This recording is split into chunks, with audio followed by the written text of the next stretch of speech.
He hasn't said a word in almost 3 hours.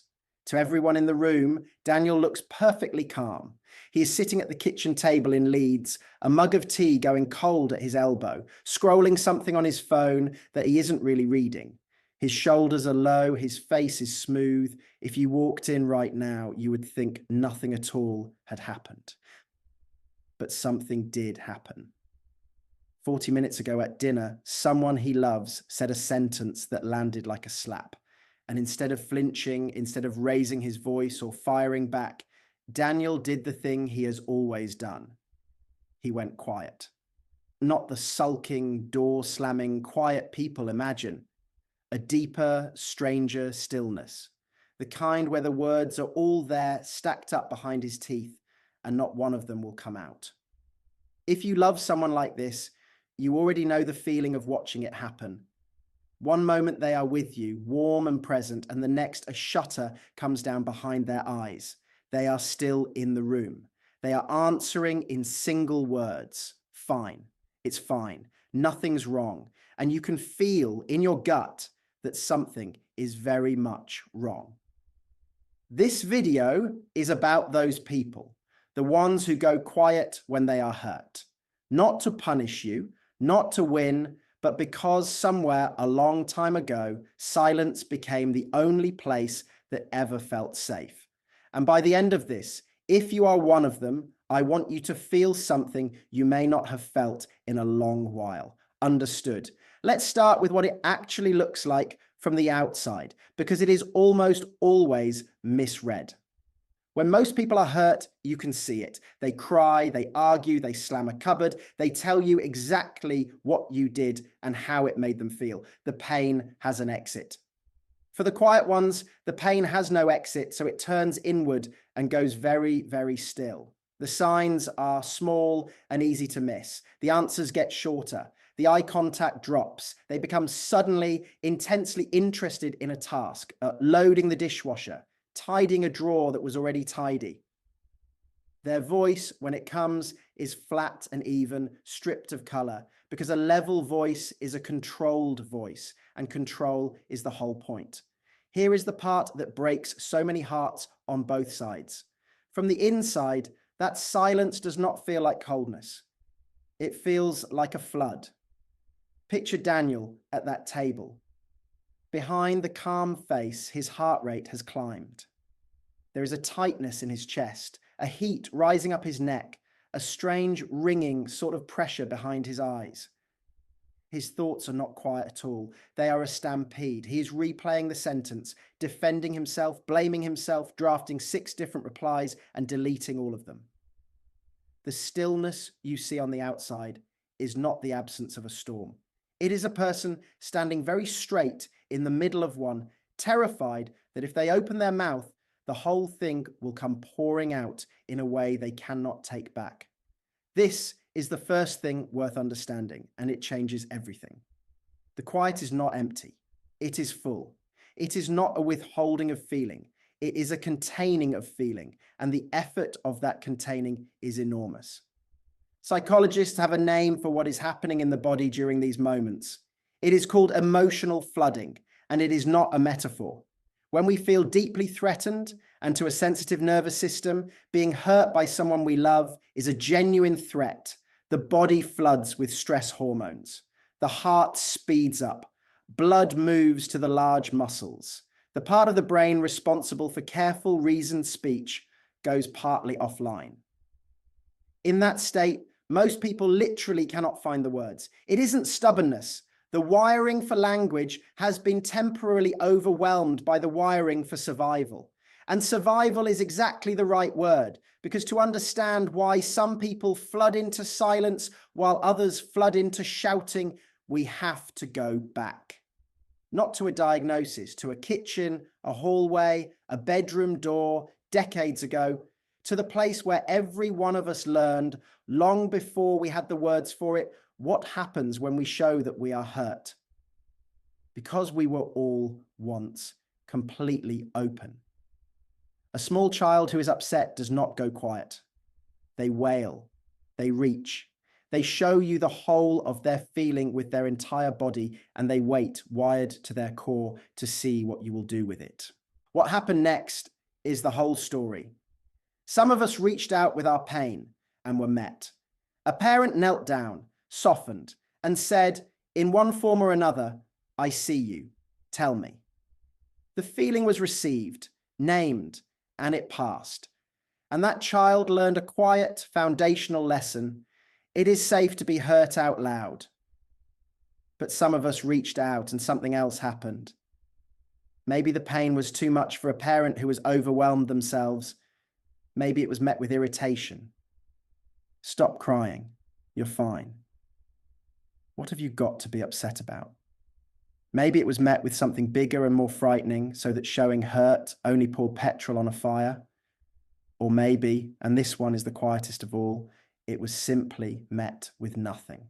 A turned back, a changed subject, a house where feelings were not cruel, just never, ever discussed. A child in that house is not stupid.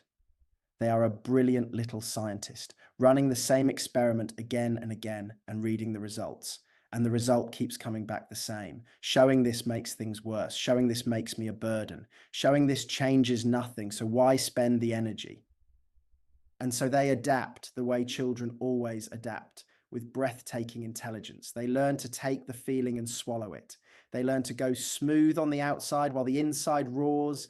They learn that the safest response to pain is to become very small, very still, and very quiet, and to handle it, whatever it is, completely alone. That is the root of it. Not weakness, not coldness, an old, well-practiced survival skill learned by someone who once needed it very badly. And here is the thing about survival skills. They don't switch off when the danger passes. They come with us. So the person who learned at 7 that their pain was too much for the room grows into the adult who, at 37, feels a wave of hurt across a dinner table and does the only thing their nervous system has ever trusted.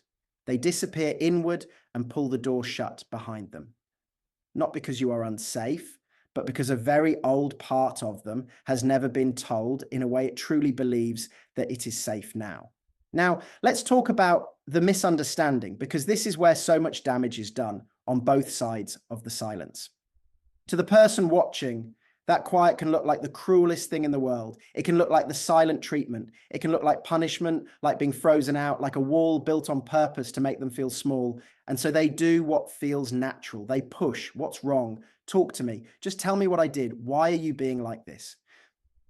And every one of those questions, meant as a hand reaching out, lands on the quiet person as more pressure on a system that is already at capacity. The flood rises, the words retreat further, and the harder they are pushed to speak, the more impossible speaking becomes. It's worth being honest and careful here, because there is a real distinction that matters. There is a difference between someone flooding into silence and someone using silence as a weapon. The true silent treatment, stonewalling meant to punish, to control, to make another person grovel for connection, is a different thing, and it can be genuinely harmful. But you can usually tell them apart by what is underneath. The person weaponizing silence wants you to feel their absence. The person flooding into silence wants, more than anything, not to be abandoned in it. One is aimed outward as a punishment, the other is aimed inward as a protection. The first says, "Suffer without me." The second whispers, "I am terrified and I do not know how to come out." If you have ever been on the outside of this, watching someone you love vanish into themselves, I want to offer you something gentler than the story you might have been telling. That flat voice is not indifference. That turned shoulder is not rejection. In most cases, you are not watching someone stop caring. You are watching someone care so much and feel so much that the only way they have ever known to stay in one piece is to hold it all perfectly still. The calm is the cost, and it is expensive. A person who goes quiet when they are hurt is often the most sensitive person in the room, not the least. So what do they actually need? This is the question that matters, and the answer is almost the opposite of what instinct suggests.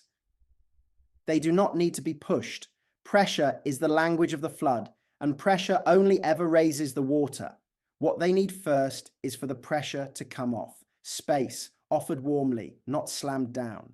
There is a world of difference between a cold, you clearly need to sort yourself out, and a gentle, I can see you're hurting, I'm not going anywhere, take your time, and come find me when you're ready. The first confirms the childhood lesson that their pain drives people away.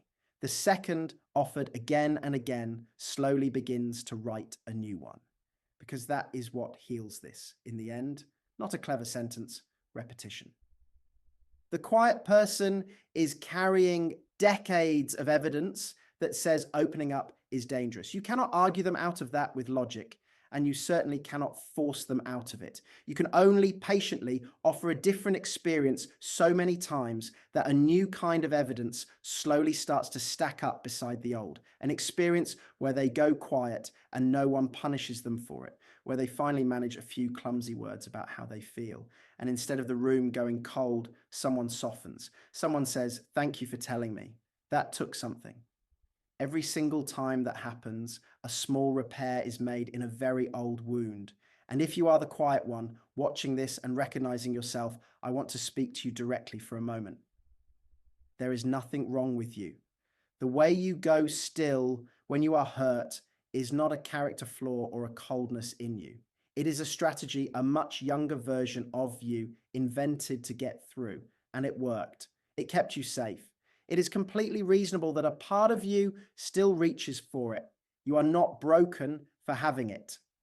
But you might gently start to notice that the danger it was built for is often no longer in the room, that the person waiting on the other side of your silence is not the person who taught you to build it. The work, if you want to do it, is not to force yourself to suddenly become loud. It is smaller and kinder than that. It might be learning to say just one true sentence in the middle of the flood, not a whole explanation, not a perfectly reasoned case. Just, I've gone quiet because I'm hurt and I need a bit of time, but I'm still here. That single sentence is a bridge. It doesn't ask you to have the words for everything you feel. It just tells the person on the other side that the silence is not a wall, that you have not left, that you are in there and you are coming back. For someone who learned long ago to disappear completely, saying, I'm still here, is an act of quiet courage. It helps too to understand that the words often simply arrive late and that this is normal and allowed. Many people who go quiet find that the whole thing becomes speakable hours afterwards or the next morning once the flood has drained and the language part of the brain has come back online. There is nothing second best about a repair that happens the day after. Coming back to someone once you are calm and saying, about last night, here is what I couldn't say in the moment, is not a failure to communicate. It is communication done in the rhythm your nervous system can actually manage. The goal was never to argue well in the heat of it. The goal is only to not let the silence become the final word.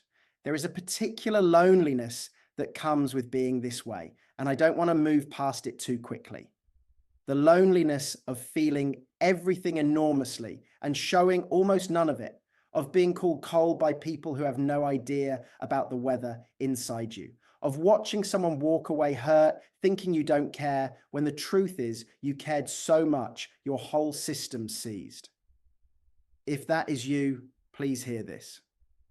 Your silence has been misread your entire life, and that misreading was never the truth of you. You are not the unfeeling one. You may well be the one who feels the most. I think of a woman named Priya in her 50s now who described the day this finally shifted for her. For decades, she had gone silent in exactly this way, and her husband had spent years reading it as rejection, until one evening, in the middle of it, she managed 6 words she had never said before. I'm not gone. I just can't talk. And he did something no one in her life had ever done in that moment. He didn't push and he didn't leave. He put the kettle on, sat down near her, not too close, and quietly waited. She said it was the first time in her life she could remember being hurt in front of another person and not being asked to hurry up, perform, or disappear. Something in her, she said, that had been braced since she was a child, finally let its shoulders drop. That is what this is really about. Not fixing people who go quiet as though they were faulty, but understanding them well enough from the inside that the silence stops being frightening and starts being readable. Once you know that the flat voice is a flood held still, that the turned shoulder is an old wound protecting itself, that the quiet is not the absence of love, but the presence of too much feeling with nowhere safe to put it, the whole picture changes. You stop seeing a wall and you start seeing a person standing very still in a storm, hoping someone will understand that the stillness costs them everything. So if you go quiet when you are hurt, let me leave you with this. Your quiet makes sense. It is not coldness and it is not cruelty. It is the sound of a sensitive person who once learned that their pain was too much for the world and who has been carefully carrying it alone ever since. That lesson is not a life sentence. Slowly, one small true sentence at a time, one safe experience at a time, a quiet person can learn a new lesson, the one they should have been given at the very start. That being hurt out loud will not cost them the room, that they were never too much. And that the people who truly love them would far rather have their messy, halting, imperfect words than their perfect, lonely silence. You were never broken. You were only quiet. And now, perhaps, a little more understood.